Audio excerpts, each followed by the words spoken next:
안녕하세요. 지금 2월 28일 오늘 금요일인데, 우리 성도들이 성경 공부도 못하고 예배도 못 드리고, 그래서 제가 매일 5분 명상 또는 5분 설교를 통해서 여러분들에게 하나님의 위대하심을 좀 더 가르쳐 주고자 합니다.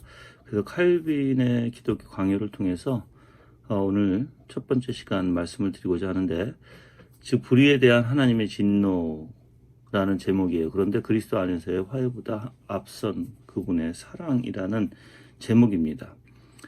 사실 우리는 인간으로 태어날 때 원죄를 가지고 태어난다고 하죠. 그래서 우리는 사실 연약한 존재고 항상 하나님 앞에 죄를 질 수밖에 없는 존재입니다. 근데 하나님은 의로우신 분이고 하나님은 절대로 그러한 불의를 사랑할 수 없죠. 그러다 보니까 하나님께서는 분명히 우리의 죄에 대해서 심판하실 수밖에 없는데, 그래서 우리는 어떻게 보면 우리 안에 가득 하나님이 미워할 수밖에 없는 것만 가지고 있다는 것입니다. 이러한 부패한 본성 또한 이러한 악한 생각과 생활 때문에 우리는 하나님을 불쾌하게 만들고 있고, 또 하나님 보시기에 죄 있는 자가 되고 지옥의 저주를 받도록 태어날 수밖에 없다는 것입니다. 하나님께서는 우리 안에 있는 자신의 소유를 잃어버리기를 원치 않으십니다. 이런 우리 안에 있는 자신의 소유라는 것은 하나님의 형상이에요. 그 자신의 은혜 때문에 그래도 우리가 사랑해야 할 무엇인가 분명히 하나님께서는 찾고 계신다는 것입니다. 왜 그러냐면 그분은 하나님의 사랑이시니까.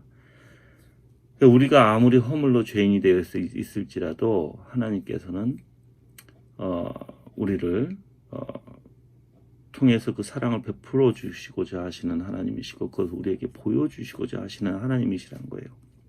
우리가 아무리 허물로 이런 죄인이 되었을지라도 분명히 우리는 하나님의 피조물이고 아직까지 하나님의 형상을 가지고 있는 존재라는 것입니다. 우리가 아무리 타락했을지라도 하나님의 형상은 없어지지 않는다는 것이죠.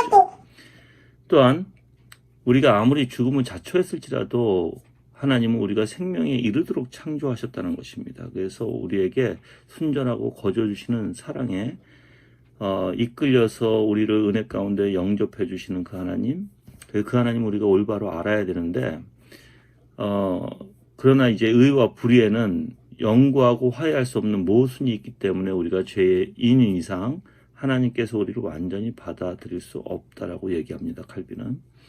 그래서 이러한 적대적인 모든 원인을 제거하시고요, 우리를 그와 완전히 화목하기 위해서는 하나님께서는 이제 아들이신 예수 그리스도를 이 땅에 보내주셨고, 예수 그리스도의 그 죽음에서 제시된 속죄로 우리의 모든 죄악을 없이 해주셨다는 것입니다. 또 전에 더럽고 불순했던 우리를 하나님 보시기에 의롭고 거룩하게 보이도록 만들어 주셨다는 것이에요. 그래서 오직 이것은 예수 그리스도 안에서만 할 수 있는 일이죠. 그러므로 하나님 아버지께서는 그리스도 안에서 우리가 화목을 얻기 전에 이미 예수 그리스도를 통해서 사랑으로 미리 손을 쓰셨다는 것입니다. 요한일서 4장 19절에 그가 먼저 우리를 사랑하셨기 때문에 라는 말씀이 나옵니다.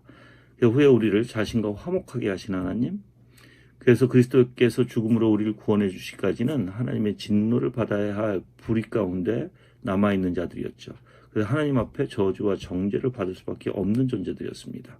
그런데 예수 그리스도를 통해서 우리를 이제 예수 그리스도와 연합시켜 주시고, 우리가 이제 예수 그리스도와 결합할 때 하나님께서 우리를 완전히 그리고 견고하게 결합시켜 주시고 그리스도 안에서 이제 생명을 이제 주시는 아주 귀한 은혜입니다. 이럴 때 하나님께서 우리를 기뻐하시고 호의를 갖고 계신다는 그 확신을 우리가 갖게 되는 것이죠. 그래서 우리의 눈은 오직 그리스도에게만 집중해야 되고, 또 우리의 생각과 마음이 온전히 그리스도에게 향해야 합니다. 실질적으로 그를 통해서만 우리에 대한 죄가 정가를 피할 수가 있기 때문이라는 것입니다. 죄가 정가되면 하나님의 진노가 그것에 동반되는 것이라는 것인데, 사실 예수 그리스도께서 십자가의 대속의 그 원리가 그거예요. 하나님께서 예수 그리스도에게 사실 구속자가 될 수 있도록, 그 중보자가 될 수 있도록 모든 계획을 세우셨고, 아들은 그걸 스스로 받아들이셨고, 그래서 이 땅에 성육신으로 오셨습니다. 자, 이러한 죄 정과, 즉 오직 예수 그리스도에만 하나님께서 주셨으니 이제 우리는 오직 주님을 생각하고 주님께서 우리에게 주시는 사랑, 우리를 절대로 죽이고자 하시는 하나님이 아니라 오히려 우리를 사랑하시고 우리를 구원해 주시기를 기뻐하시는 하나님을 좀 생각해 봐야 될 것 같습니다. 자, 오늘날 코로나 바이러스로 인해서 세상이 너무나 혼란 가운데 있죠. 그래서 항상 그렇지만 하나님께서는 사실 이러한 사랑을 통해서 오늘도 우리에게 구원해 주시고자 하시는 하나님이심을 여러분은 생각해야 합니다. 주님은 모든 것이 협력해서 선을 이루신 하나님이시죠. 즉 이 순간에서도 하나님의 주권적 섭리로 인해서 우리에게 사랑을 베풀어 주시고 또한 우리를 구원해 주시고자 모든 것을 다스리고 계십니다. 만약에 여러분들이 이러한 하나님에 대한 확신 또한 이러한 하나님의 선하심에 대한 확신을 믿는다면 여러분들은 바로 그 예수 그리스도 안에서 굳게 서야 되고 그러한 창조주 하나님이심을 여러분이 믿는다면 이제 여러분들이 사실 원망이나 또는 이러한 환경 가운데서도 오직 주님만 의지하게 될 것입니다.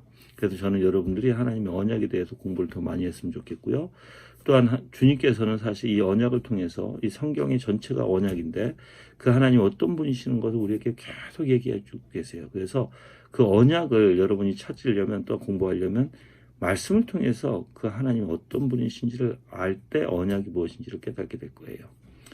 그래서 우리가 환경과 이 연약함을 하나님 아십니다. 우리를 통해서 하나님의 영광을 스스로 나타내시길 원하시고 또한 우리는 그 하나님을 영화롭게 하고 그분 안에서 즐거워하기를 분명히 하나님은 우리에게 명령하고 있어요. 그래서 우리는 그분 안에서 즐거워할 수 있도록 여러분이 그분의 영광을 추구하는 그리스도인이 되길 바랍니다.